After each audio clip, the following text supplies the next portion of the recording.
జై శ్రీరామ్. శ్రీమాత్రే నమః. శ్రీ గురుభ్యో నమః.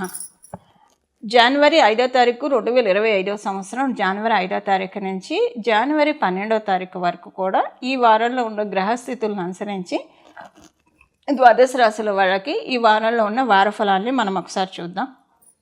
అన్నిటికంటే ముందుగా గోచారంలో గ్రహదేవతలు ఎక్కడెక్కడ సంచారం చేస్తున్నారో మనం చూద్దాం. వృషభ రాశిలో వక్రించిన గురు భగవానుడు, కర్కాటక రాశిలో మంగళ వక్రగతి, కన్యా రాశిలో కేతుదేవుడు సంచారం చేస్తూ ఉన్నారు. అలాగే మనకి ధనుసు రాశిలో రవి బుధుల సంచారము, కుంభరాశిలో శుక్రాచార్యుల వారు శని మహారాజు సంచారము, అన్నిటికంటే ఆఖరిదైన మీన రాశిలో రాహు భగవానుడి యొక్క సంచారము. ఇవి గోచార గ్రహస్థితిలో ఈ వారంలో ఉన్న గోచారంలో ఉన్న గ్రహస్థితులు.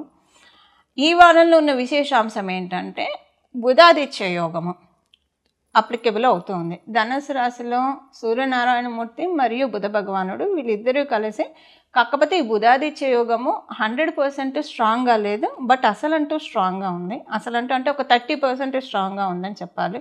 ఎందుకంటే ఒక అగ్నితత్వ రాశిలో ఆడైన సూర్యనారాయణమూర్తి ఇంకొక అగ్నితత్వ రాశిలో ఉండడం వల్ల, అంటే లిటరల్గా మనం తీసుకుంటే కనుక మేషరాశిలో, సింహరాశిలో, అలాగే కన్యా మిథున రాశిలో బుధాదిత్య యోగం చాలా ఎక్స్ట్రీమ్ ఫలితాలను ఇచ్చేస్తుంది, చాలా మంచి ఫలితాలను ఇస్తుంది. మిగతా రాశుల్లో ఏర్పడే బుధాదిత్య యోగం కొంత ఫలితాలను అయితే ఇస్తుంది. అందులో ధనుసు రాశిలో ఇప్పుడు నేను చెప్పిన మేషరాశి, సింహరాశి మరియు మిథున కన్యా రాశులు అంతా కాకపోయినా అసలంటే కొంత బుధాదిత్య యోగాన్ని ట్రిగర్ చేస్తుంది.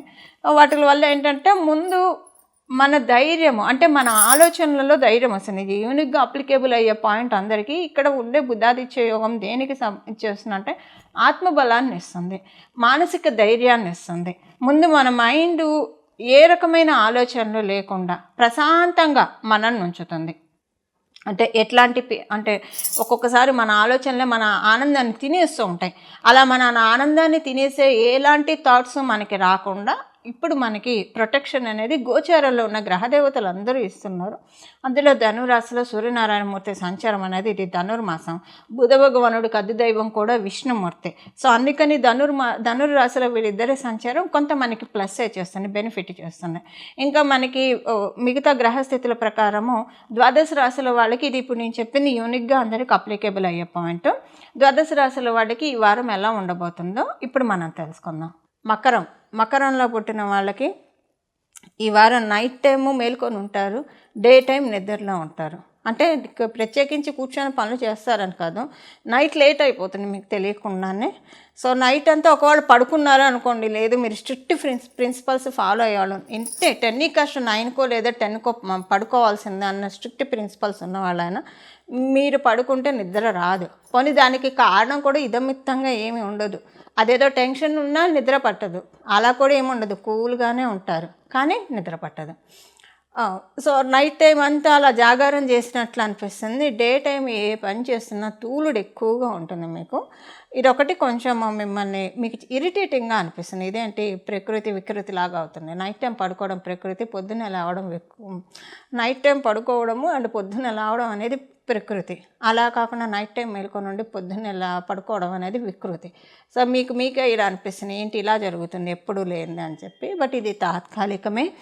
అప్పుడు మీరేంటంటే నైట్ టైం మీకు భగవంతుడు ఎందుకు మెలకువగా ఉంచుతున్నారన్న విషయాన్ని ఇక్కడ మనం పట్టుకోవాలి. ఇక్కడ మీకు నవమాధిపతి అయిన బుధ భగవానుడు మనకి కాలపురుషుడి కుండలిలో ధనుసు రాశిలో సంచారం చేస్తున్నాడు. కాలపురుషుడి కుండలిలో ధనుసు రాశి అనేది సహజ నవమాధిపత్యం. మీ జన్మ జాతకులకి మకర రాశిలో పుట్టిన వాడికి బుధ భగవానుడు నవమాధిపతి. ఒక నవమాధిపతి అవుతూ ఇంకొక నవమ స్థానంలో, అంటే కాలపురుషుడు కుండలిలో ఉన్న నవమ స్థానంలో సంచారం మీకు చాలా మంచి శుభ ఫలితాలను తెచ్చిపెడుతుంది. అందులో సూర్యనారాయణమూర్తితో మీకు ఎందుకు నిద్ర పట్టదు, భగవంతుడికి సంబంధించిన కథల్ని మనసులో మననం చేసుకుంటూ ఉండండి. అది శ్రీదేవి భాగవతానికి సంబంధించిన కథలా, లేదా శ్రీకృష్ణుడి కథలా, రాముడికి సంబంధించిన కథలా, పరమశివుడికి సంబంధించిన కథలా, ఒకటి మనసులో మీరు మననం చేసుకుంటూ ఉంటే కనుక మీ జీవితంలో అదృష్ట దేవత మీ జీవితంలోకి రాబోతుందని అర్థం. అందువల్ల నైట్ నిద్ర పట్టట్లేదని ఏదో ఒక దానికి ఆలోచిస్తూ, మనసు అయితే ఎప్పుడు ఖాళీ ఉండదు, నిద్ర పోయేదాకా ఏదో ఒకటి ఆలోచిస్తూ ఉంటుంది. ఈ ఆలోచన ఏదో పరమాత్ముడి మీద పెట్టండి, పరమాత్ముడి పాదాల మీద పెట్టండి. ఇప్పుడు నిస్సందేహంగా అదృష్టకరమైన సంఘటనలు మీరు రాబోయే రోజుల్లో చూస్తారు. ఇది మీకు ప్రత్యేకించి అన్ని రాసులతో వాళ్ళతో కలిపి రెమెడీ ఒకటి నేను చెప్పాను. ఇది మీకు ప్రత్యేకించి ఇంకొక సపరేట్ రెమెడీ ఇది చేసుకుంటే కనుక మీకు ఈ వారం అనే కాదు, రాబోయే 5 నెలల్లో కూడా చాలా అంటే చాలా మంచి ఫలితాలను చూస్తారు.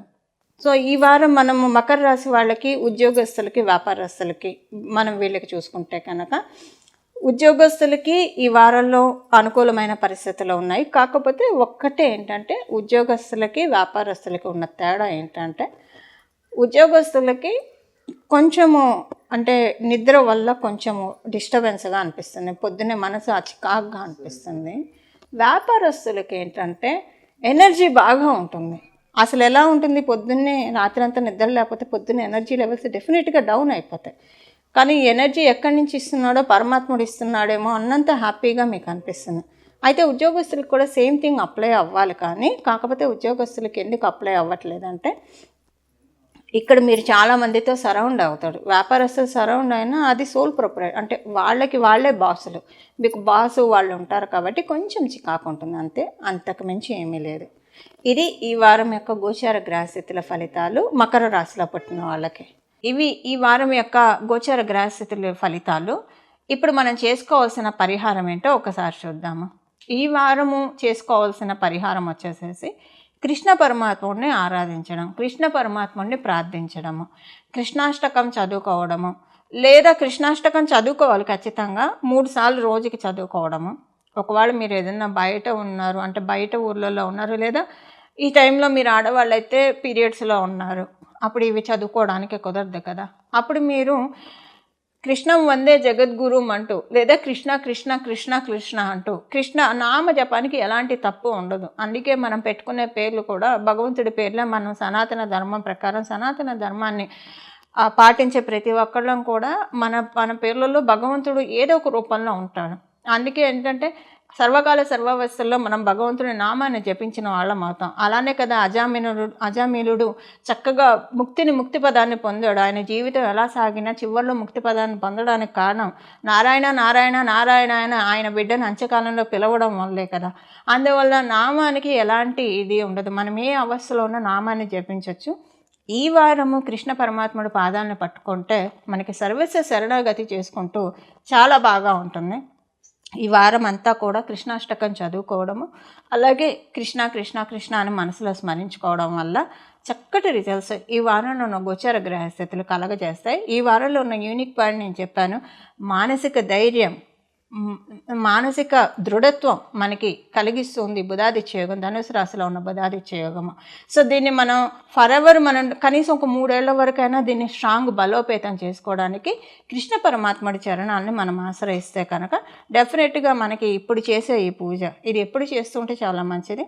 వాటి ఈ వారంలో విడవకుండా చేసే ఈ ప్రార్థన మనకి ఈ ఆరాధన మనకి వచ్చే 3 సంవత్సరాల వరకు మానసికంగా మనల్ని చాలా స్ట్రాంగ్ చేస్తుంది. ఫస్ట్ ఏంటంటే మనకి భయము అంతా కూడా సందేహాలు వీటన్నిటి నుంచి మనం బయటపడతాము. ఒక కాంప్లికేటెడ్ థింగ్స్ నుంచి మనం బయటపడటానికి చక్కటి అవకాశం ఉంటుంది. ఈ రకంగా మనం అందరం కూడా సమయాన్ని చక్కగా వినియోగించుకోవాలి పరమాత్ముడి సేవకు అని చెప్పి మనందరి తరఫున నేను కూడా మనస్ఫూర్తిగా కృష్ణుని ప్రార్థిస్తూ కృష్ణ పరమాత్మని ప్రార్థిస్తూ కృష్ణం వందే జగద్గురుం. మంగళం. నమో భగవతే వాసుదేవాయ.